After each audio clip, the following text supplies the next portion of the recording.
Hoy nos queda el último tema de derechos reales. En este caso vamos a ver a la propiedad en su evolución, propiedad quiritaria, propiedad bonitaria y propietras. Este video va a estar tanto en el canal de YouTube como en el IGTV, así que voy a hacer la misma grabación y va a ir en simultáneo para los dos. La diferencia es que en el canal de YouTube va a quedar en la descripción del video este gráfico, y en el IGTV, bueno, tendrías que venir hasta el canal de YouTube, tendrías que hacer ir hasta el perfil del Instagram y de ahí venir al canal. Así que espero que se me haya entendido.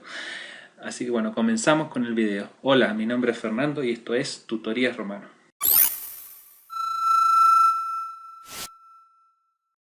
Bueno, para empezar con la propiedad, tenemos que decir que ¿qué es la propiedad? ¿No es cierto? Acá vamos a ir al concepto, vamos a agrandarlo para que se vea bien. Es el derecho subjetivo que otorga su titular el derecho de gozar y disponer plena y exclusivamente de una cosa. A ver, este sería un concepto de una dogmática moderna, porque los romanos, como siempre o casi siempre ocurría, las fuentes romanas no daban definiciones de las cosas. Entonces, a raíz de ello, tenemos este concepto que es de la doctrina moderna. Lo que sí mencionaban las fuentes era aquellos elementos que la integran.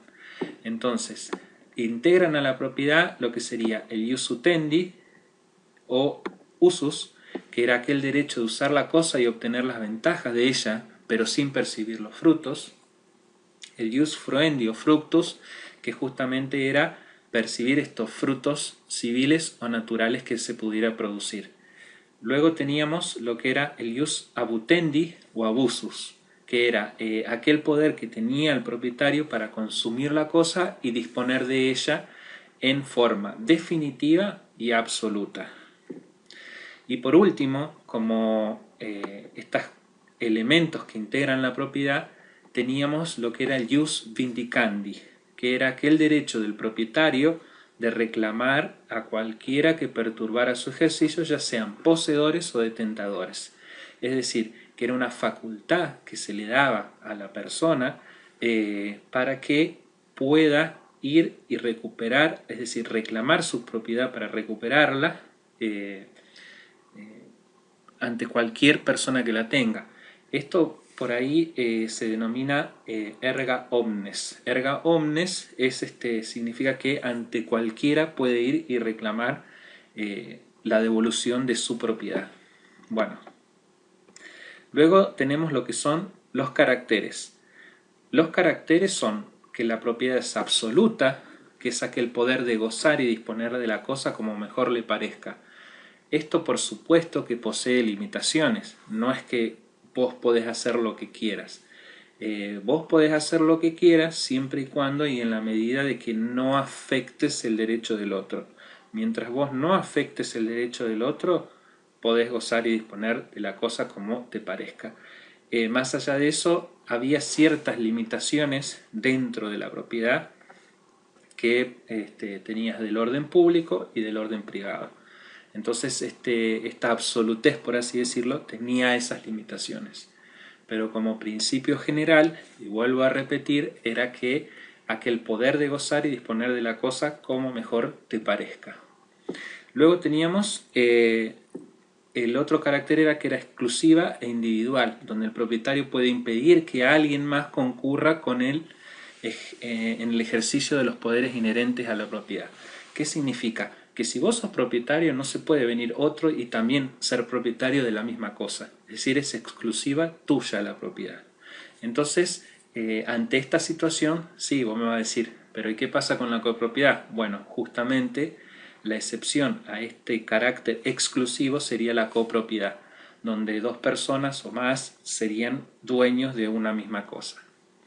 Luego tenías el carácter perpetuo e irrevocable, donde lo que tiene es que esto subsiste en el tiempo, que no es que porque que sea limitada la propiedad. Más allá de que en Roma había situaciones en las cuales sí había una propiedad limitada, pero eso sería la excepción. la regla sería que subsiste y perdura en el tiempo. Luego, por ahí la doctrina agrega dos caracteres más, que uno es que es inmune, porque recordá que los propietarios quiritarios que habitaban el suelo itálico, en la península itálica, eran libres de impuestos o cargas fiscales. Y luego esto de la virtud absorbente, que significa que todo lo que estaba en el fondo o todo lo que caía en el fondo se incorporaba a él. Es decir, que absorbía todo lo que todo lo que estaba en el fondo, lo absorbía como propio. Entonces, de esta manera acabamos de ver el concepto de la propiedad, los elementos que integran la propiedad, ius utendi, ius fruendi, o fructus, ius abutendi, ius vindicandi, los caracteres, que era absoluto, exclusivo, perpetuo, inmune y tenía virtud absorbente. Bueno, ahora lo que vamos a hablar es de los tipos de propiedad. Y acá es donde viene lo más importante, por así decirlo, de lo que sería la propiedad. Tenemos en la época antigua, es decir, en la primera época, la propiedad por excelencia que tenía el derecho romano era la propiedad quiritaria. La propiedad quiritaria es la que estaba regulada por el ius civile. Entonces, en la época antigua teníamos la propiedad quiritaria, que era la propiedad por excelencia en Roma y que se encontraba regulada por el ius civile. ¿Qué exigía para la existencia de la propiedad quiritaria? Que tengamos un ciudadano romano. Este debía ser, además de ciudadano romano, libre y sui iuris, es decir, tenía que tener lo que se denomina el caput, los tres estatus. Además, otra característica, por supuesto, que no era accesible para los extranjeros o peregrinos, solamente era para los ciudadanos romanos. Luego teníamos que esto debía ser sobre una cosa romana, entendiéndose como cosa romana una cosa que se encuentre dentro del comercio primero y principal, por supuesto, porque si no, no era susceptible de vender, una res extra comercio. Y también que eran los fundos itálicos, que son los que se encuentran dentro de la península, o aquellos a los cuales se les asignó el ius italicum. Porque había situaciones que por ahí en las provincias, a determinados territorios, se les asignaba este ius italicum para que justamente entre dentro de esta categoría de propiedad quiritaria. Por último, tenemos los modos romanos. Los modos romanos para adquirir la propiedad quiritaria estaban consagrados por el ius civile. Eran la mancipatio, la indiurecessio, la usucapio, la iudicatio y la lex. Estos no voy a mencionar qué es cada uno, porque se encuentran en el video anterior en el que hablamos de los modos de adquirir la propiedad y mencionamos y detallamos cada uno de ellos. Así que bueno, vos tenés que saber entonces que la propiedad quiritaria era la propiedad por excelencia en Roma. Estaba regulada por el ius civile y exigía para su existencia que tengas un ciudadano romano, que sea sobre cosa romana y con los modos romanos del ius civile. A raíz de esto y en base a la evolución de Roma, a partir de lo que serían las guerras púnicas, el imperio se expande y al expandirse el imperio, por supuesto que se incorpora nueva gente y se incorporan nuevas tierras. A raíz de ello aparece la figura de la propiedad bonitaria. La propiedad bonitaria no significa que vino a reemplazar la propiedad quiritaria, sino que fue un complemento a ella, porque la propiedad quiritaria seguía siendo la propiedad por excelencia en Roma.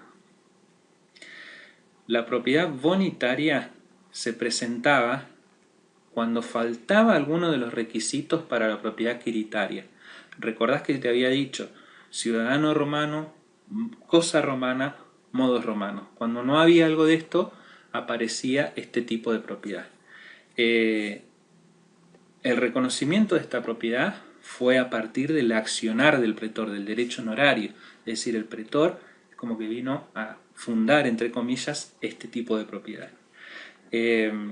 Como dijimos que se presentaba ante la falta de alguno de los requisitos, se diversificó en 3 modos distintos de propiedad. Teníamos como primera medida la propiedad peregrina. La propiedad peregrina era cuando el sujeto no era ciudadano romano, es decir, que era un extranjero o peregrino. No tenían la acción reivindicatoria, por ende el pretor debía protegerla. ¿Pero por qué no tenían acción reivindicatoria? Porque no estamos hablando de una propiedad adquiritaria. Entonces, presta atención con eso.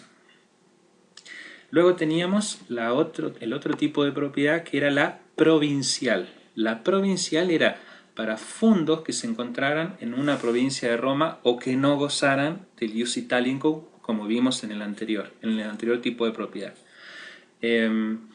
Estas propiedades provinciales pertenecían tanto al pueblo romano como al emperador. Es decir, como que por ahí cuando vos ves en la evolución de Roma tenías las provincias senatoriales, ¿sí? Y las provincias del César o del emperador. Esto lo vimos en la unidad 10, en los videos anteriores. La característica que tenía también era que debían pagar tributo en favor del Estado romano, a diferencia del otro, ¿te acordás que te dije que no debía pagar? Fueron protegidas por el pretor hasta la creación de la acción publiciana. Bueno, el pretor, como esto estaba desprovisto de acciones o de excepciones para poder proteger este tipo de propiedad, el pretor es como que iba tapando los agujeros que iban apareciendo. La propiedad provincial se transmitía por la prescripción longitemporis. Debía tener justo título y buena fe durante 10 años entre presentes y 20 entre ausentes. Entonces, respecto a la prescripción longitemporis, hablamos en el video anterior también de los modos de adquirir la propiedad y yo justamente había mencionado la usucapio y prescripción longitemporis, que teníamos la usucapio para la propiedad adquiritaria y la prescripción longitemporis para la propiedad provincial. Entonces, teníamos la peregrina, la provincial y por último vamos a la propiedad pretoria o in bonis. En esta prestad un poco más de atención, porque acá hay algunas cuestiones que hay que tomar en consideración, como por ejemplo, ¿cómo se transmitía la propiedad pretoria in bonis? Hablamos de que acá en esta situación no teníamos ninguno de los modos del ius civile para transmitir la propiedad. Entonces, ¿cómo transmitíamos este tipo de propiedad? Con lo que se denominó la tradición. De la tradición también hablamos en el video anterior, entonces ya lo doy por sabido, que consistía en la entrega de la cosa. ¿Qué más? Teníamos que hasta que el adquiriente no se convirtiera en propietario por medio de la usucapión, la propiedad civilmente correspondía al enajenante. Y esta situación de que, es decir, la persona era propietaria pero no lo era, porque la propiedad por excelencia era la propiedad adquiritaria y vos acá no tenías la propiedad adquiritaria. Entonces esto llevó en algunos casos a que el dominus, que era la persona que vendió, podía pretender reivindicar la cosa. Es decir, lo voy a repetir para ser más claro. Yo a vos te vendo algo y no lo hacemos por los modos romanos, sino lo hacemos con la tradición, con la entrega de la cosa. Entonces, yo a vos te doy esta cosa, te la entrego para que vos te conviertas en propietario de ella. Pero luego de eso te ataco con una acción reivindicatoria, porque yo soy propietario adquiritario y puedo accionar en contra tuyo mediante una acción reivindicatoria. Por supuesto que es de mala fe, por supuesto, pero ¿estaba permitido? Sí, estaba permitido. Entonces, ante esta situación injusta del ius civile, el pretor, con su manto de equidad, vino y defendió la propiedad pretoria. ¿Cómo la defendió?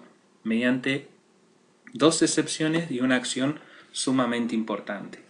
Las excepciones son la exceptio rei venditae et traditae, que lo que hacía esta excepción era paralizar la acción reivindicatoria interpuesta por el enajenante. Como venía mencionándote, encima de que te vendo la cosa, cobro el dinero, te pongo una acción reivindicatoria para recuperar la cosa y vos perdés todo y no puedes hacer nada. Entonces, ante esta situación, el pretor coloca este exceptio. Otra excepción que era la doli que se asignaba, que era, se concedía al presumir una acción fraudulenta por parte del transmitente que pretendía desconocer la transferencia realizada. Bueno, es decir, se hacía el tonto, te vendía la cosa, después te la quería recuperar y se hacía el tonto de que no había existido esa venta. Entonces el pretor te daba este exceptio doli. Y por último, y por ahí una de las más importantes, es la acción publiciana. La acción publiciana, lo agrando para que se vea bien en IGTV. La acción publiciana era aquella acción de protección para el propietario in bonis. Entonces, vamos a suponer de que teníamos este caso nuevamente, de que yo te vendía algo con la tradición, yo propietario creditario te vendía algo con la tradición y quería recuperarlo, por así decirlo, de manera fraudulenta mediante interponiendo una acción reivindicatoria. Entonces el pretor te da a vos la acción publiciana para que ficticiamente se considerara el tiempo requerido para la usucapión. Es decir, que esta acción completaba de manera ficticia ese tiempo que a vos te faltaba para tener la propiedad.